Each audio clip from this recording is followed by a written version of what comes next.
La década de los 90 sin duda marcó un parteaguas en los acontecimientos del mundo. Desde el nacimiento del Internet para las masas hasta la caída del muro de Berlín. De todos esos acontecimientos y otras cosas que están volviendo, les vamos a platicar en este episodio número 36 de En Corto.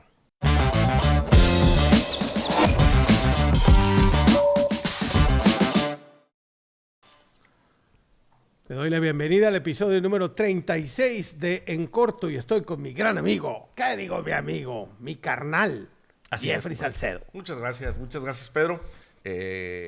Aquí estamos con mucho gusto y con todo el ánimo de platicar acerca de lo padre que fue, lo que significó y lo que sigue significando todo lo que sucedió en los 90s en la historia del mundo. Me parece que fue una década muy interesante y una década que definitivamente marcó o fue un turning point para la historia del mundo, sobre todo por los avances tecnológicos que se tuvieron, ¿no? Entre otras cosas. No, y además que sentó las bases para consolidar las cosas en el 2000, así como traernos la tecnología de nuestros tiempos, güey. Sí, en los 90s, pues nos tocó vivir esa época. Hablaste ahorita dijiste la palabra 2000, discúlpame, pero antes de que pasáramos, y todo lo que sucedió también en el 90 rumbo al 2000, sí, claro. Porque veíamos venir, para quien lo recuerda, seguramente usted lo hace,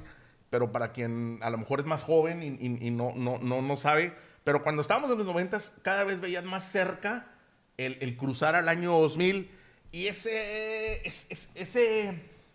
factor en el imaginario de la gente, sí, güey, de pensar que llegábamos al futuro. Cruzando el 2000, por alguna razón, ya íbamos a estar en el futuro. Sí, güey. Sí, güey. Y para algunos iba a acabar el mundo. Pero, y lo que me hiciste ahorita que me recordar es que a raíz de eso, todas las demás historias alrededor o durante el camino de los 90 a los 2000, que escuchábamos y lo platicábamos hace una semana, no sé si recuerdas, pero hablamos acerca de esa invasión de abejas salvajes, sí, güey, que íbamos a tener en Estados Unidos, sí. Porque por alguna razón siempre... Las abejas africanas, las abejas asesinas. Hablábamos de todas estas historias que de alguna manera u otra el gobierno, a través de los medios de comunicación, nos ha por ahí querido meter en nuestra mente, en nuestras vidas. Por alguna razón, siempre son factores de miedo. No sé por qué. Una de ellas es el de las abejas. Tú habías dicho otra. Sí, tú mencionaste otra, porque hay varias. O sea, sí, había muchas, obviamente hubo... Porque hay historias que son como regionales, pero otras son más... Sí, todo el tiempo, compadre. Y a partir de algunos acontecimientos que están sucediendo por debajo de la mesa en el tema político nacional, internacional, inclusive en otros países, pues siempre salen ese tipo de noticias sensacionalistas que nos ocupa la mente, güey, con la Lo idea, dices muy bien, fíjate. Con la idea de transmitirnos miedo, güey. Sí. En la época de los 90 sucedía el asunto de las abejas asesinas, güey, por todos lados. Venían de Centroamérica. Venían de Centroamérica. Iban a pasar por la frontera. Sí. Ya. Entonces, qué miedo la frontera para los estadounidenses. Sí. Porque en algún momento... se nos van a meter las abejas asesinas, iban a cruzar las abejas asesinas. Africanizadas. Sí. Que eran muy salvajes, picaban y mataban. Bueno, eran africanas que convirtieron a las abejas locales en africanizadas. Inclusive había campañas, güey, sí. para contenerlas. Sí. Unas cajas azules, ¿te acuerdas, güey? Unas cajas azules y unos programas de gobierno para contener a las abejas asesinas. Pues su pinche madre, era como la mancha voraz, güey. Exactamente, porque luego te ponían... Recuerdo perfectamente ver, lo que no me acuerdo es si eran anuncios de gobierno o reportajes de noticias en donde te ponían el mapa y ahí venía la mancha de las abejas cruzando México, primero Centroamérica, luego cruzando México, luego pasar la frontera y pues qué terror, ¿no? Y luego ya llegar a Estados Unidos y entonces iban a dejar en todo su camino una estela de muerte y tragedia y mucha picazón porque... se supone que iba a ser... Si te atacaban la todas gente iba a juntas, ser mamadas, Sí, güey. exactamente. Oye, el chupacabras, güey.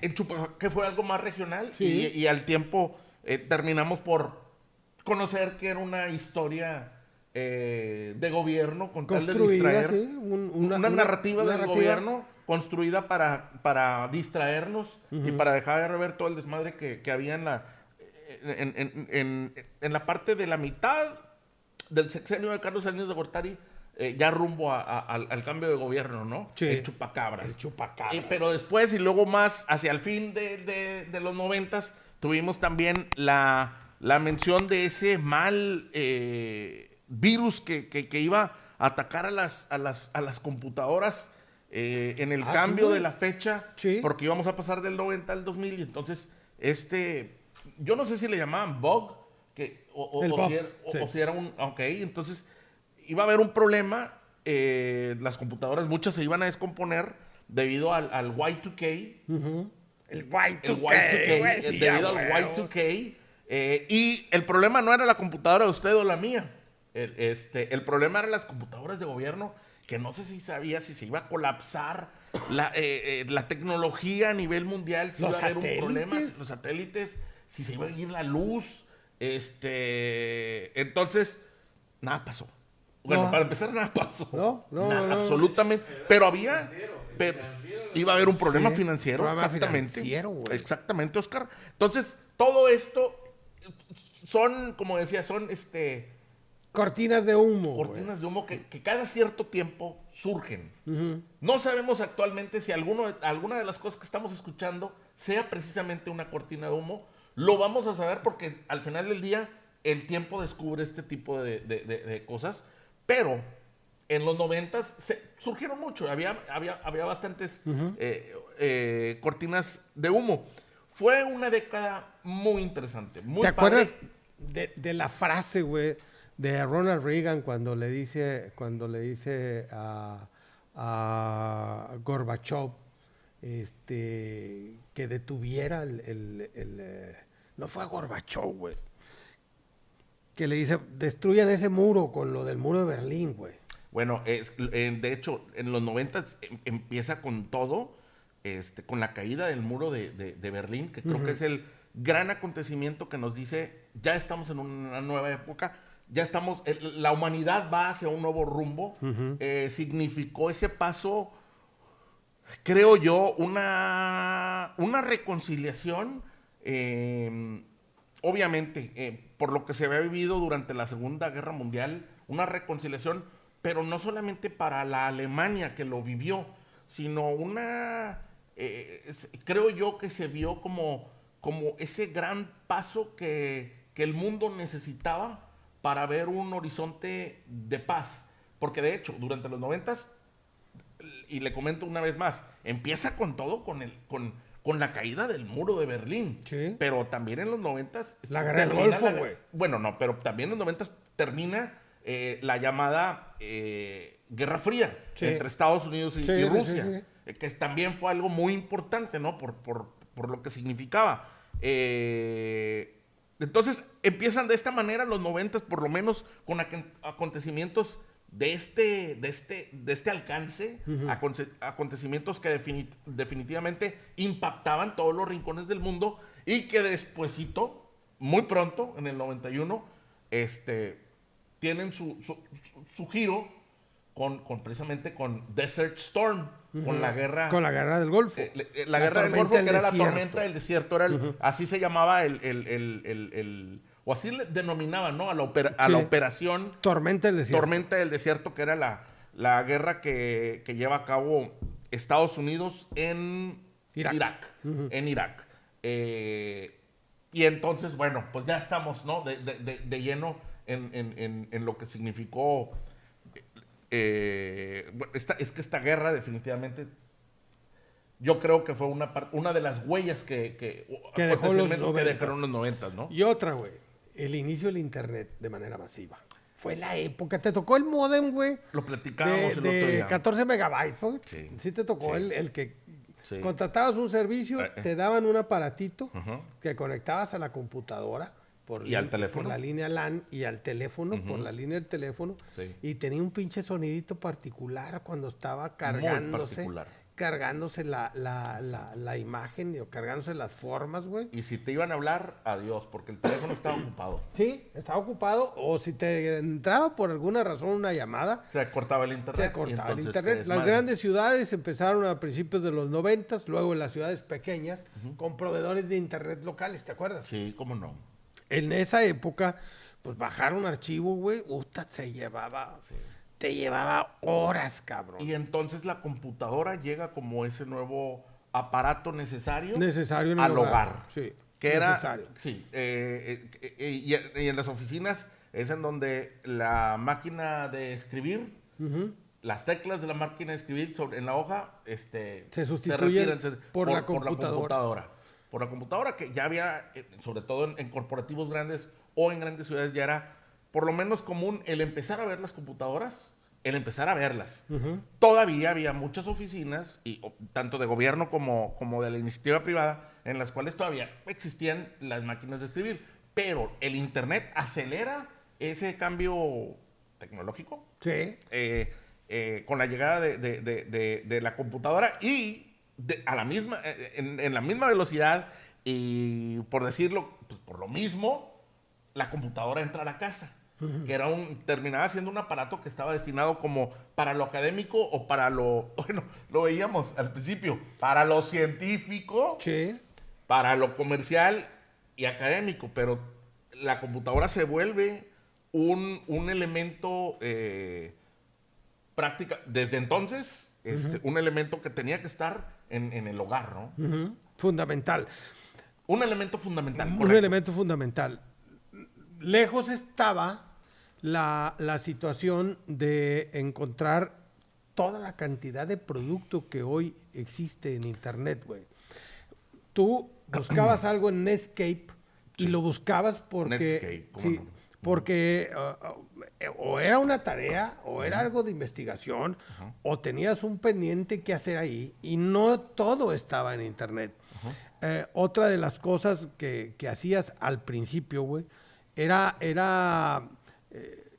ya podías pasar algunos archivos, güey, o podías enviar de manera más fácil un fax, cabrón, en esa época del inicio del Internet. Era complicado entrar a Internet, pero era necesario. No había herramientas en el Internet, había muy pocas cosas en el Internet. Pero cuando venías de usar computadoras con MS-2, güey, sin tener un sistema operativo que luego nace el Windows, ¿verdad? Ya de alguna manera sabías que el Internet pues, era una herramienta que eventualmente te iba a servir para algo. Nacen en esa misma época Winamp, ¿te acuerdas de Winamp? Sí, cómo no. Que ya ponías música y podías escuchar música en el Internet, güey. Era lo máximo, ¿no? Ocupabas un radio para escuchar música y escuchabas lo que querías. Sí, y estás hablando ya... De canción por canción, eso sí. Sí, ya estás hablando después del 96, más o menos, que también es cuando se empieza a dar el gran fenómeno de que bajamos la música, ¿no? Que empezamos bajando música y luego ya pasamos a bajar películas también. Pero se comienza a bajar, la gente empezamos a consumir de manera ilegal música. ¿Cuántas te echaste sentado frente a la computadora? Muchas canciones. Muchas canciones. Muchas canciones. Dicen los que saben que tu teclado estaba chicloso. Decías, oye, güey, ¿qué entiendes? No agarres el teclado de Jeffrey porque se te queda pegado en las manos. No. Oye, güey, de los grandes acontecimientos de los 90, güey, y todo viene a colación, porque actualmente, güey, ahorita regresamos al resumen de los 90, pero actualmente, güey, en los 2000 y ahora, al parecer, en el 2022 y ahora, al parecer, también en el 2023, mucha moda que se usaba en los 90, güey, está regresando, güey. Por ejemplo, los chalequitos, güey, que se usaban en los 90, el chalequito sin manga con el jeans Me parece haber visto por ahí también jorongos. En algún momento los jorongos también estuvieron de moda y me parece haberlos visto en el sombrerito de ala corta, güey. lo traen ahora, la generación Z lo traen de moda, pero pues nosotros El los corte de usamos. pantalón también. El corte ancho del ancho, pantalón, sí. güey. Los overoles, cabrón. Sí. Los overoles que te están los rompevientos, güey. Ajá. También son cosas que, Sí. que están volviendo. El lente redondo, ¿te acuerdas que usábamos en los 90s? El lente redondo y el Ray-Ban de gota, güey. Mucha de esa moda está volviendo en esta generación porque pues están descubriendo que pues no éramos tan anticuados, güey, que éramos ¿verdad? cool. No, ¿verdad? Sí, y los 90 también trajo otros acontecimientos que yo creo que cualquiera se pudiera acordar, como lo fue, bueno, en los 90 empieza lo que fue la administración de Clinton en Estados Unidos y yo creo que nadie, o hasta la fecha, todos sabríamos de qué se trató, lo que en su momento se denominó el escándalo de Bill Clinton, ¿no? Y para hacerle un Que resumen, resulta que Mónica Lewinsky, que era una becaria de la Casa Blanca, al parecer, y eso decía el escándalo, le dio una mamada a Bill Clinton. No trabajo extra, señor, era curricular. Bueno, de ahí sale todo el escándalo en los 90s.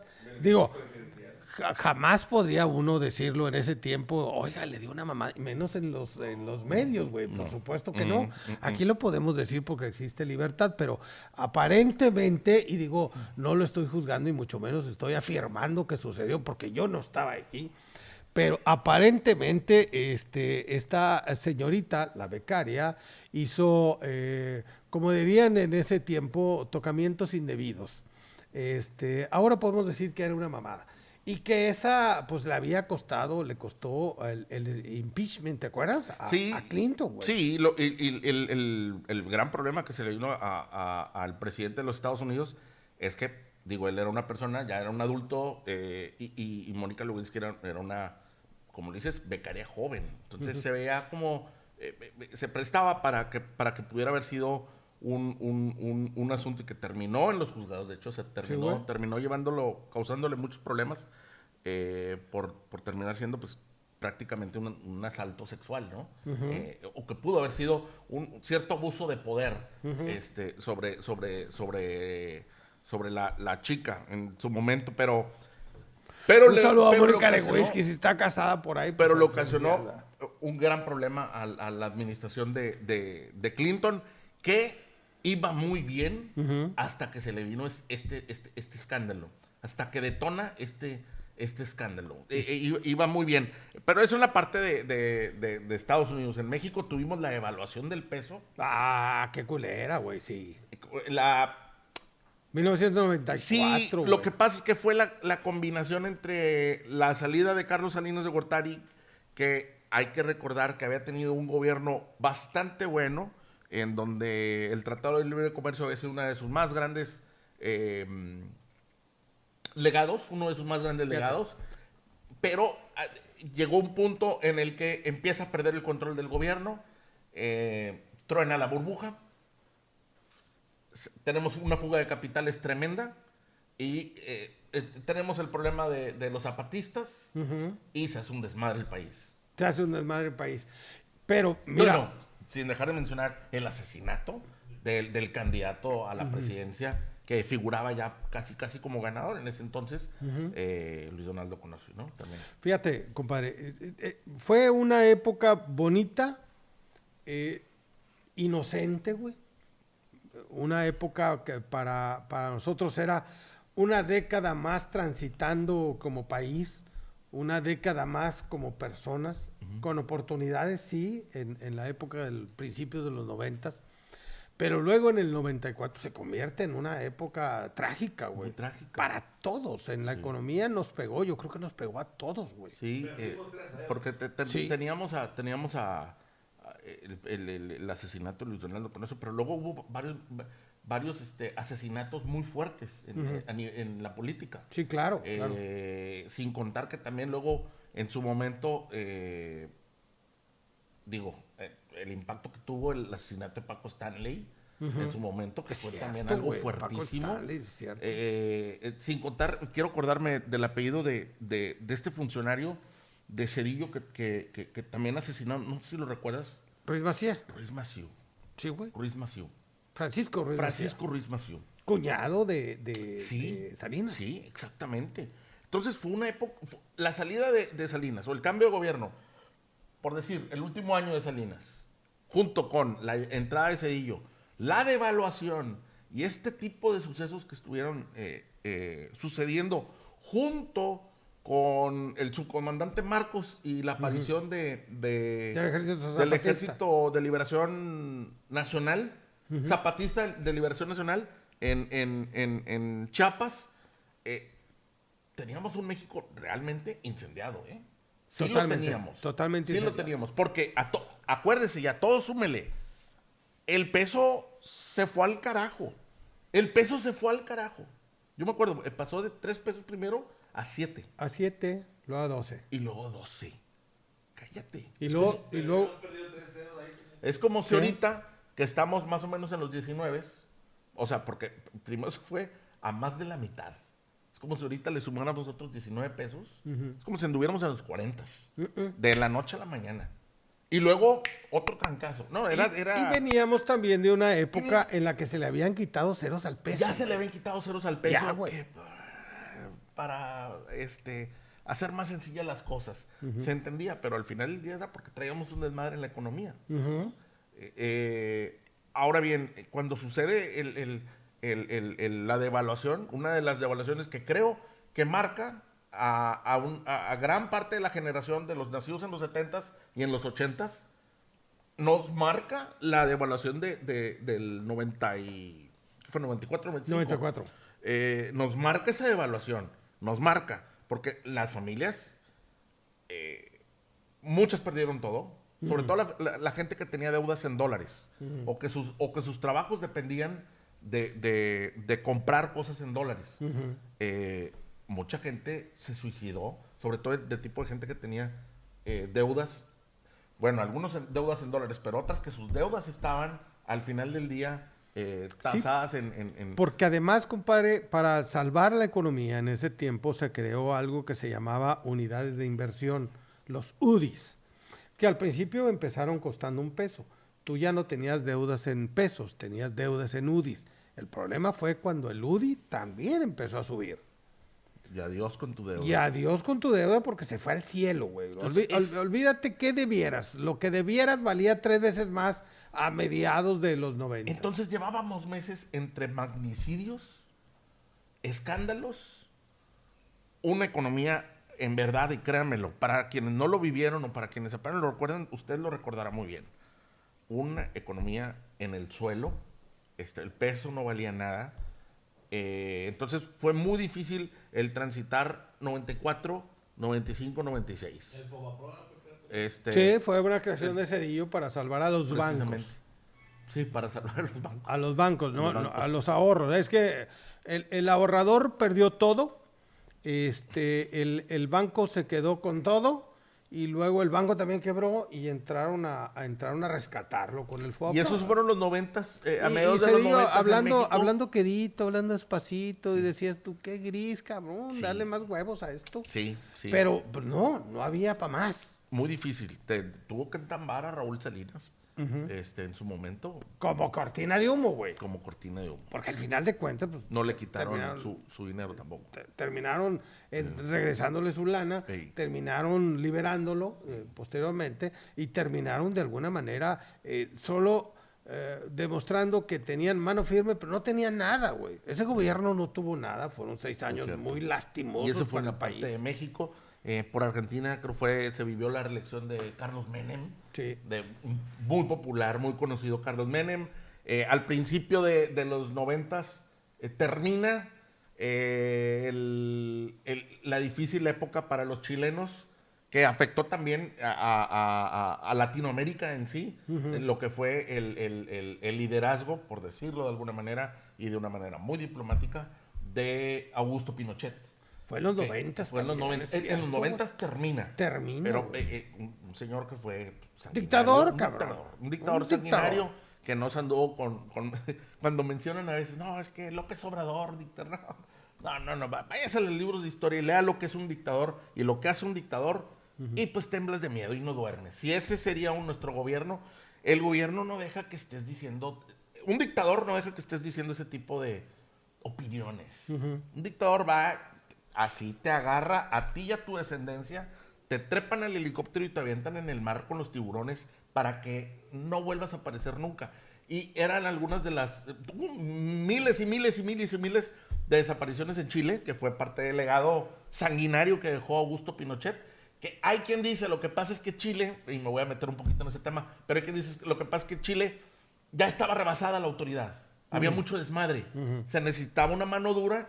Y hay quien dice, Pinochet lo hizo. Controló, mató, se fueron muchos inocentes. Sin embargo, lo hizo de manera dictatorial y lo hizo con cero respeto a derechos humanos.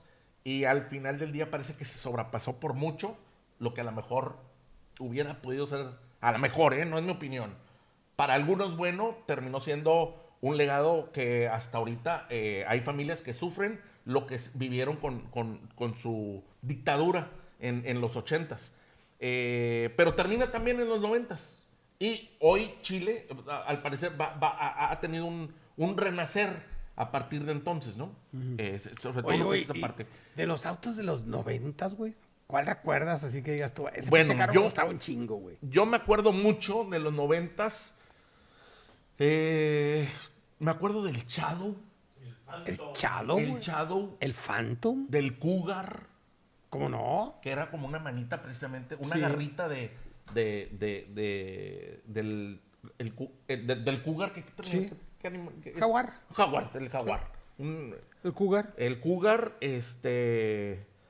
no, pues de camionetas, digo, no puedo dejar pasar que la Ford Cheyenne, que tiene otro nombre también. La Ford Cheyenne, que tiene otro nombre. Pero ¿no? no, es que lo que pasa es que en Estados Unidos creo que la versión tiene otro nombre. Sí, en México es Cheyenne. En México es Cheyenne, y en Estados Unidos es Silverado, y es de la Chevrolet. Ah, 1985, 1984, el cambio entre el 80 y el 90, son muy bonitos modelos, pero Sí, el modelo 98, que cambió, o el ok. 95. No, yo me acuerdo mucho del cuadrado del 90 de la Cheyenne, que Silverado, Sí. y que despuésito en la 92, 93 ya la cambian y le llamaban la Silverado Nalgona, por la forma en la que traía la sí, pica, claro, ¿no? claro. La Dodge cambia también, la Dodge 50 En los 90s, cambia ya la forma de camioneta, sí, de cuadrada a trompuda, güey. puda y con los faldones de fuera.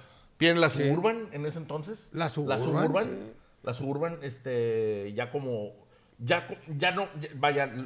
Ya no vehículo de rancho, güey. No, me refiero a que había más opciones ya a nivel familiar, porque pasabas de la van o de los carros largos, De las Station Wagon. de las Station Wagon, esos carros largos. Sí. Ahora está la Suburban, me recuerdo que en ese entonces se convierte también en un vehículo familiar, ¿no? Esos correcto. son los que más o menos me acuerdo. Sí, los hard body de los Mustang, ¿te acuerdas? Los 90 Mustang. también, güey. O sea, es el emblema del 5.0 en esos carros, güey. De ropa, güey. No me acuerdo mucho, la verdad. Digo, me acuerdo de los estilos. Ahorita mencionaste que vienen más anchos los pantalones anchos, sí. Pero también para las mujeres, sobre todo, vienen más largos, no tan cortitos en la cintura, sino más los veo y digo, mira, como más, antes. más larguitos, más largos a la en la altura parte de del la ombligo, cintura. sí, a la altura del ombligo, más arriba de la cintura, como también los tops, güey, que eran muy populares en los 90, ¿verdad? La camisita por arriba y el top abajo. No tardan en ponerse otra vez de moda los calcetines hasta arriba. Con shorts hasta arriba. Hasta arriba del chamorro. Sí, los güey, blancos los hasta arriba del chamorro. Con 3 rayitas, güey. ¿Cómo nos pudimos poner esa Ya sé, mamada, ya güey? sé. Sí, y los pinches shorts deportivos, güey, con los... Sí, Y los tenis Converse, los patitos. los tenis Converse, los planitos, güey. ¿Cómo no? Claro, con no? jeans. Digo, ahora viene el tenis de ¿cómo se llama? Tipo botita, güey. Botita, sí. Pero de a Mucho madre, botita, güey. mucho botita. Todas las marcas Sí, están en los sacando 90 hubo bastante bota. ese tenis de botita. En los 90 se usaba de a madre ese tenis de botita, ¿verdad? Las botas de que se petrolero. las he visto mucho a los chavos. Son industriales, pero se Sí, llama de las- petrolero por traer de casquillo. Sí, las botas tipo de petrolero. Y en los 90 lo que hacías era le quitabas la punta, Ajá. le quitabas la parte de la piel para que brillara el casquillo.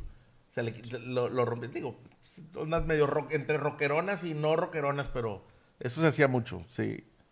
Bueno, modas, grandes acontecimientos. En lo deportivo, digo, aparte que los 90s creo que fue la década en donde brilló con todo su esplendor y deja su gran legado Michael Jordan, o sea, es como... Ah, sí. Es esa parte. Es la década de Sí, Michael Jordan. pero bueno, puedo recordar Oye, yo... Mejía Barón, ¿cuándo fue, güey? En el 93-94. Para el mí Mundial de fue Estados la Unidos. mejor selección. Sí, que ha habido hasta la fecha. Sí. Mejía Barón, que como antesala había tenido una época muy corta, pero me parece que dejó escuela y le deja de alguna manera una semilla, sobre todo en la parte mental a los jugadores, lo que fue la intervención de César Luis Menotti al mando de la selección. Estuvo por ahí un tiempo muy corto, por diferencias con los directivos mexicanos, con los genios que tenemos en el fútbol, se marcha, pero él empieza a generar esta nueva camada de jugadores que con Mejía Barón brillan, hacen un equipo y hacen lo que para mí hay dos equipos que en la selección mexicana están por encima de todos los demás, que fue, digo, independientemente de los números, porque los números me dirían que la selección del 86 ha sido la mejor, pero la forma de jugar, el nivel de juego, sobre todo ante potencias, y hasta los mismos resultados que se tuvieron con Mejía Barón en el 93, 94, y también y me atrevo a decir que hasta el 95, y también con la Puente en el 98. Ese fue otro gran equipo. Un muy buen equipo. Ajá. No puedo acordar si fue la Puente el de 98, el director técnico. Pero la selección del 98 es otro gran equipo. O sea, la selección del 94 y el 98, me parece que no hemos logrado volver a tener esos niveles. Jugadores. Sí, fue la gran época de Hugo Sánchez, ¿verdad? También. Sí, pero fíjate, Hugo Sánchez no brilló tanto en la selección. Sí fue un buen jugador y todo, pero no brilló tanto en la selección. El último momento, y hablando de Mejía Barón, que tenemos la memoria de quienes amamos el fútbol, es cuando precisamente Mejía Barón comete el error de su carrera, que fue en el Mundial 94, cuando nos estamos jugando los octavos de final, y no mete al juego a Hugo Sánchez cuando estamos jugando contra Bulgaria. Todo estaba listo para que metieras a alguien como Hugo Sánchez. No sabemos por qué. Lo deja en la banca. O sea, habla con él porque ya va a hacer el cambio. Sí. Algo pasa, lo sienta, no lo mete, y terminamos eliminados en penales.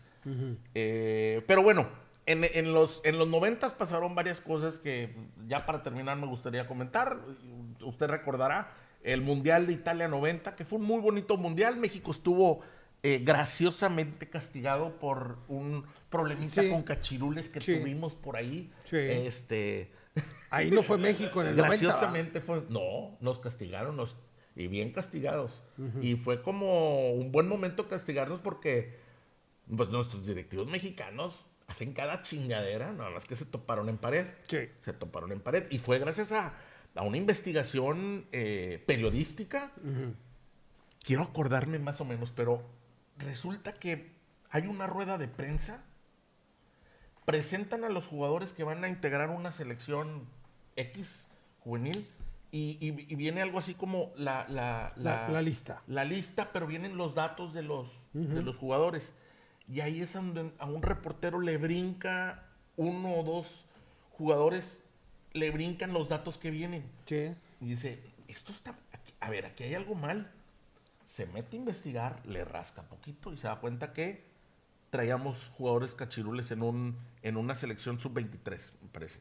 Una selección sub-23. Y nos termina pegando en la... Y ya los que descubrieron, pues ya estaban más peluditos, ¿no? No. O sea, nos castigaron a todas las selecciones. Castigaron a la Federación Mexicana de Fútbol El tema de los cachirules. Sí, nos castigan en competencias. ¿Hubo 3 mundiales en los 90, güey? En los 90 entonces tenemos el de Italia 90, que usted se va a recordar porque la verdad es que fue un muy bonito mundial.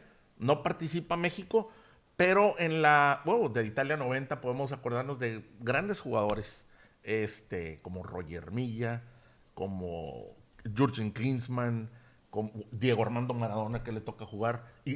Bueno, pero la final la juega Alemania contra Argentina. El árbitro es mexicano, Edgardo Codesal. Y ya para terminarse el partido, un penal a favor de Alemania, un penal polémico, la verdad. Iban 0-0, penal polémico en final del mundo, cabrón. Y gana Alemania el Mundial. Italia 90. Estados Unidos 1994. Se hace el Mundial en un país en donde no hay liga. No hay liga de fútbol. Sí. En donde, la verdad, fuimos todos. Gracias a Dios tuve la oportunidad de ir a 2 partidos. Menos los norteamericanos. No iban, ¿verdad, No güey? tenían una idea de qué chingados era eso. Sí. Es la verdad, ¿eh? Los estadios se llenaron. Fue un mundial muy exitoso, pero de gente que, digo, la mayoría de la gente que fueron extranjeros, gente que vivía en Estados Unidos y sabía lo que significaba un mundial, o gente que viajó a vivir un muy bonito mundial, el del Estado. El de O sea, Estados 94. Unidos no llevó ni equipo, güey. No, sí, tuvieron una muy buena selección, sí, cómo no.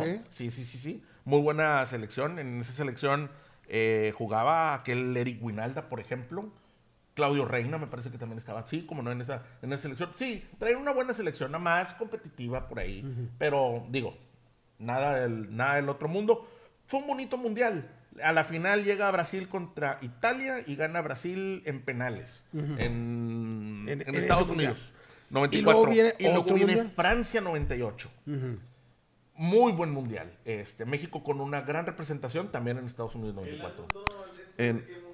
No, Lando Donovan viene después. Viene después, sí. Viene en Lando los 2000. Donovan de los 2000. Ajá. En Francia 98, México con muy buena selección. Hay gente que no entiende y hay futbolistas que no lo entienden. Pero si tú logras hacer un buen mundial, trasciendes en la historia. Sí, claro, güey. No se le va a olvidar a tu país lo que hiciste. A favor o en contra. ¿Sí me explico? Sí. Y por ejemplo, en el del 94 te puedo hablar, o sea, eran jugadores profesionales que no les preocupaba el qué dirán si voy mal peinado, eran pinches guerreros. En serio, ¿eh? Eran guerreros. Sí, güey, eran guerreros. Entonces teníamos, y te puedo nombrar 5, por ejemplo, guerreros que teníamos: Claudio Suárez, Alberto García Aspe, Jorge Campos, y nomás del 94, un gran Ramón Ramírez, y por decirte nada más algunos, Matador viene en el 98, que tiene un mundial, pero fantástico en el 98. Sí, cómo no. Luis Hernández tiene un mundial fantástico. Luis Hernández me parece, y García me también parece de los grandes jugadores que ha tenido México en un mundial, de ese tipo de jugadores que van y se rompen la madre en el momento en el que hay que rompérsela. No contra... No. Contra los gigantes, contra Holanda, contra Alemania. Luis Hernández logró brillar contra los grandes. Se entregó. Y yo creo que sus resultados en la selección lo llevan a estar a él como a algunos otros. Entonces, en pedestales aparte, ¿me explico? ¿Tú opinas que los jugadores de ahora son nenas? Lo que pasa es que hay mucho jugador que se preocupa más por cómo va peinado. ¿Ustedes qué opinan? Sí, es la verdad, ¿eh? Sí, va o ya van pensando en qué evento tienen más al rato. Sí. ¿Qué patrocinio puede conseguir? Exacto. ¿O qué patrocinio debe No de digo que atender? todos, pero es notorio que muchos sí se preocupan más por el entorno. Son divas. Más por el cabaret. Más que por el juego. Más por las cancioncitas y por la fiesta. Y son amantes de la banda y del desmadre.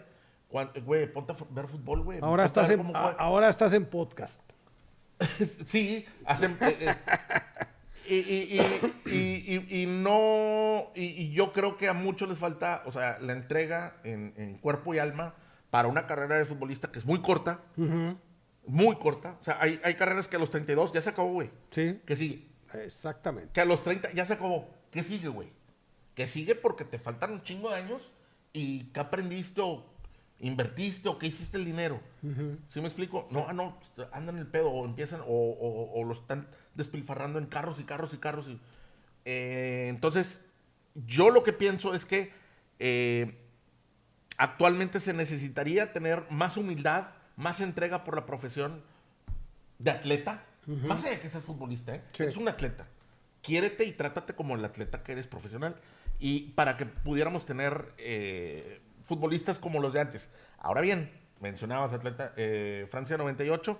Dijimos que la final en Francia 98 fue campeón Francia por primera vez en su historia. Lo juega contra Italia, la final. No Fue contra Italia, ¿verdad? Francia-Italia. No, fue contra Alemania. A ver, apuntador. Fue Alemania la gran Francia-Alemania. final. Francia-Alemania. Pero ese, fíjate, Francia 98 viene siendo, aunque Francia ya venía siendo un buen equipo, es la primera vez que gana el Mundial y el monstruo que soy. Me refiero, ese fue como su primer pasito y lleva 25 años casi, ya siendo Sí, muy figura. poderoso. ¿Sí Muy me explico? O sea, poderoso. han vuelto a campeonar y ahorita traen un monstruo equipo, pues que perdieron la final hace meses. Sí, Perdieron la final contra Argentina, o sea, volvieron a llegar a la final. volvieron a llegar a Sí, la o final. sea, es un país que ha avanzado bastante en el fútbol. El francés, hablando de los 90s, de que en los 90s lograron dar ese primer gran paso, ¿no? Ese es el resumen de los 90. Mi querido Jeffrey, ¿algo más? No, nada más, pudiéramos platicar un montón de No, cosas, hombre, porque, por chingo de ejemplo, cosas. en los 90s tuvimos también, hablando ya del fútbol mexicano, participamos en la Copa América, llegamos a la final, los equipos mexicanos empezamos a competir en la Copa Libertadores, dos de las grandes competencias que nunca debimos haber dejado, que ahorita ya no jugamos en ellas, pero que elevaron el fútbol mexicano, nos llevaron a muy buenos niveles de fútbol, pero eso en los 90s, yo creo que pasaron un montonal de cosas. No, chingo de cosas. pero Tendríamos que montonal. hacer varios programas, La muerte güey. de Lady D, que se comentó. De por Selena, ejemplo, güey. la muerte de Selena en la parte musical también. Por ejemplo, la muerte de Selena, que Selena ya era Selena. O sea, ya era una figura güey. de la música regional que ya era alguien muy joven, Muy joven. impresionantemente joven. Tenía estrella la mujer. Tenía estrella. Una gran cantante, iba a llegar muy gran lejos. bailarina. Pero, o sea, muere, la asesinan, pero, o sea, lo que dejó Selena hasta la fecha. Hasta la fecha y si hoy actual, güey. Reina de reinas. Y si hoy actual. Sí. ¿Cómo estamos en redes sociales, mi querido Jeffrey? Jeff Media 1 en Twitter, pero no me siga. Y, No me siga porque- no me siga. Y Jeffrey Salcedo TV en Facebook. A mí síganme, por favor. Estoy en Facebook como Pedro A mí no. Castorena, en Instagram también y en Twitter. Twitter, mí- Instagram y Sí, a mí Facebook, Pedro Castorena. Síganos de ahí, también puede ver estos programas. Mi querido Oscar, gracias. Michelle, gracias. Andrea, gracias por este programa número 36. Y gracias a usted que nos vio.